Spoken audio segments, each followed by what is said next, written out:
Hi అండి. Nursery నుండి తెచ్చిన కొత్త మందారం మొక్కను ఎలాంటి సాయిల్లో రిపోర్టింగ్ చేసుకోవాలో ఇప్పుడు చూద్దామండి.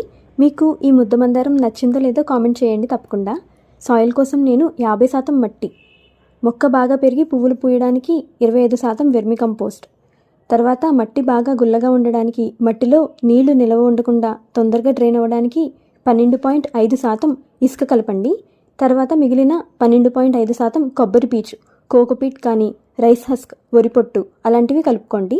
దీనివల్ల మట్టి లూజ్గా గుల్లగుల్లగా ఉంటుంది. ఇందులో మొక్క బాగా ఎదగడానికి మరికొన్ని కలపాలి. 1 చెంచా పసుపు తీసుకోండి.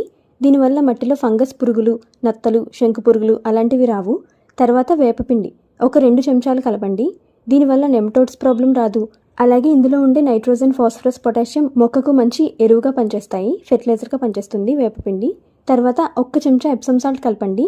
ఇప్పుడే మొక్కను నాటుతున్నాం కదా, మొక్క ఒత్తిడిలోకి వెళ్లకుండా మంచిగా నాటుకోవడానికి ఎప్సమ్ సాల్ట్. లాస్ట్గా 1/2 చెంచా సున్నం కలిపారంటే మొక్కకు మంచిగా కాల్షియం అంది మొగ్గలు పండుబారి రాలిపోయే సమస్య ఏమన్నా ఉంటే అది పోతుంది. ఇవన్నీ బాగా కలిపి మట్టి మిశ్రమాన్ని తయారు చేసుకోండి. మొక్కను నాటడానికి నేను 12 ఇంచుల కుండీ తీసుకున్నాను. డ్రైనేజ్ హోల్స్ బాగా ఉండాలి.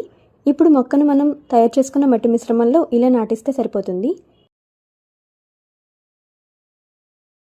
ఆఖరిగా కాస్త ఎప్సమ్ సాల్ట్ని 1 లీటర్ వాటర్లో కలిపి మొక్కకు వాటరింగ్ చేసేయండి. Happy gardening. బాయ్.